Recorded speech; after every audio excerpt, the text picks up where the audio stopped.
COVID-19 related scams have cost Americans upwards of $13.4 million. On today's episode of NeuroscIQ, we're going to talk about how scam artists can convince people to give up personal information and how they can gain access to your accounts and your identity using psychological techniques.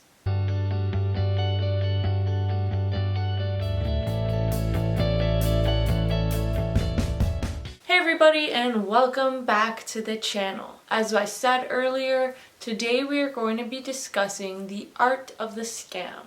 And the reason that we decided on this topic is because with COVID-19, scam artists are concocting all sorts of new scams to get people's personal information and gain access to money. In a recent article in the Motley Fool, Katie Brockman divides scams into 4 groups. And these COVID-19 scams consist of the treatment scams, which involve people impersonating doctors and asking for money, perhaps offering free testing kits, or selling health insurance. So these are scams that offer some sort of treatment. In fact, I received one in my email promising a miracle oil that would cure COVID-19. Other scams include social security scams, and these are official-looking letters that say that people's benefits are being suspended. People are also being asked to provide payments for their benefits over the phone. So this would be something more in the United States, where their health coverage is under an insurance platform. And so what's happening is, with the threats of the suspension of healthcare, people are calling the number and are then providing the scammers with their personal information in hopes of maintaining their insurance. The next scam is the charity scam. So this would be people impersonating a charity, for instance the World Health Organization, and asking for money in that way.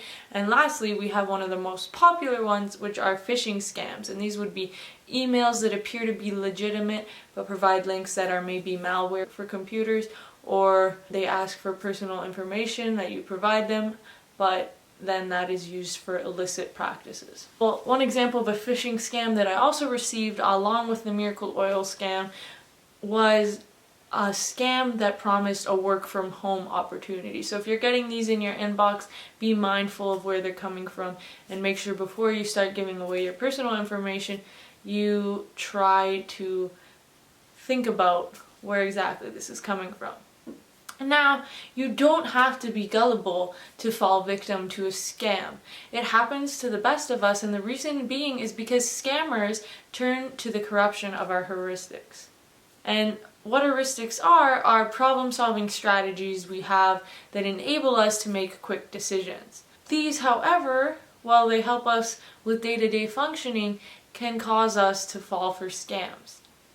In fact, a psychologist at the University of Florida, Daniela Oliveira, states that we have 2 systems for decision making. And she splits them up into System 1, which is for making quick decisions, and System 2, which is for making more thought out decisions. So System 1 would be, for instance, you walk into a doctor's office and you're in the waiting room and you choose what seat you're going to sit in. System 2 would be more like you get back acceptances to universities and now you have to decide where you're going to go. Now, the corruption of System 1, which is for making quick decisions, is what often gets people sucked into these online scams. Daniela Oliveira turns to award-winning psychologist Cialdini to support her findings on phishing using his 6 heuristics. These tricks include reciprocation, commitment, social proof, liking, authority, scarcity, and personalization. So what these heuristics are is, first of all, reciprocation is, for instance, providing a free gift. If something pops up on your computer saying, oh, you get a free gift, and then asks you to do something else for them, you're probably going to be feeling obliged to do so. So reciprocation tends to actually lure in elderly more often than any other group of people. Commitment is when you commit to something early, so this would be like the foot in the door technique.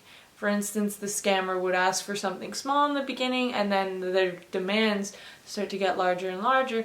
It gets easier to do something for someone else when you've already done something. So for instance, if a friend asks you to lend them a pencil and then they ask you to lend them maybe $10, you're going to be more likely to lend them the $10 after you've lent them a pencil. Social proof is the next heuristic, and this one is getting people to jump on the bandwagon. So telling them everyone else is doing it will convince them that they should do it too.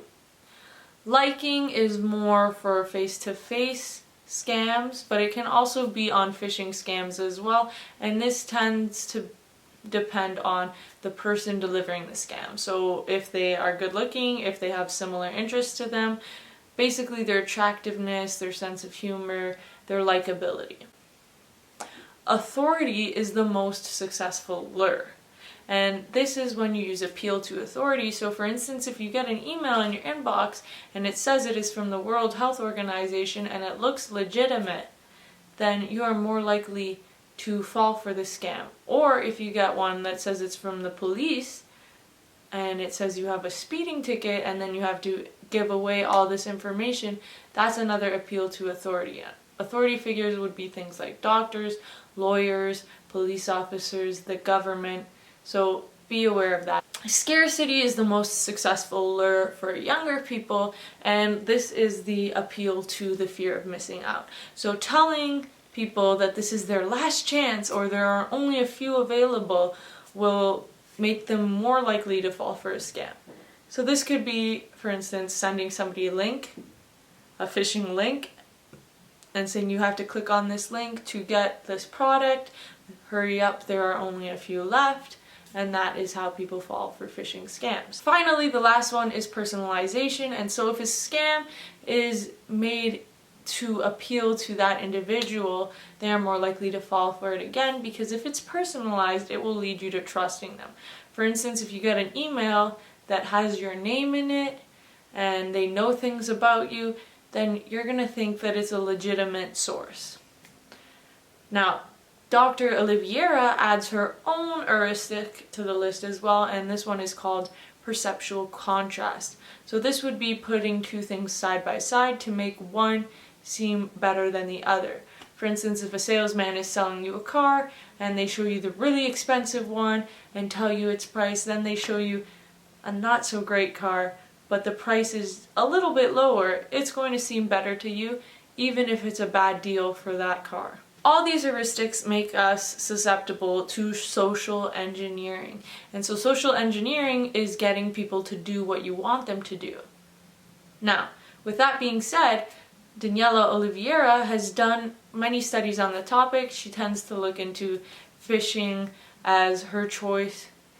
She tends to look into the psychology behind phishing, and she's done a couple studies using this program that sends out phishing emails to individuals without them knowing and measures how often they will click on a link. So in two of these studies, both of them took place over 21 days. What was shown was that even though everybody thinks they have a low susceptibility to phishing scams, 43% of the participants actually fell victim to the scams, and 11.3% of them even clicked links more than once throughout the study. So every day these people were sent phishing links and scams into their email, and some of them even fell for scams more than once in the study. The studies also looked at cognition and mood as well, and they found that people with lower scores on cognitive tests were more susceptible. However, this did depend on the age of the individual as well, with older individuals having more of a divide. On top of that, the mood of the individual played a role on their susceptibility to scams as well. Older individuals who were less happy were more susceptible to the scams, but there wasn't a clear relation between young people and mood. And the highest susceptible group to scams tend to be elderly ladies. We're not sure why this is, but so far this is what studies have shown. So now the question is, have we evolved to be susceptible to scams? And the answer is, well, sort of. Because we have these heuristics that help us with decision making, but this quick decision making can be hijacked and can cause us to make poor decisions. So make sure you are mindful when you get things in your email. Make sure you are critically thinking about them before you click a link, because especially now, there are people trying to take advantage of the situation, which is extremely disappointing. But it is happening, so make sure if you get COVID-related emails that you check them. And if anything, you can always look up the number of an association and call them and ask them if the email is from them. So for instance, one of the scams I got, again, I've got a few in my inbox. One of them said it was from Service Canada and they were offering at-home work positions.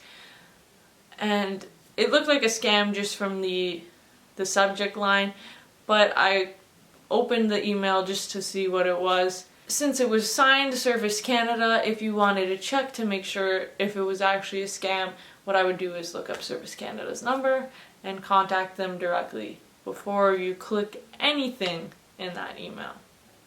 Unfortunately, Daniela Oliveira's studies have also shown that even with training, people eventually fall back into their old routines and become just as susceptible to phishing scams. And that is just because they are corrupting our natural way of thinking and our natural way of making decisions. It's hard to take a thinking process that has evolved over thousands of years and try to stop it from happening. So the only thing I can say is try to implement System 2, and instead of making quick decisions when you open an email, think about it before you click the link. That's all for today's video. I hope you enjoyed it. Make sure you like, comment, subscribe, and stay healthy. We'll see you at the next one.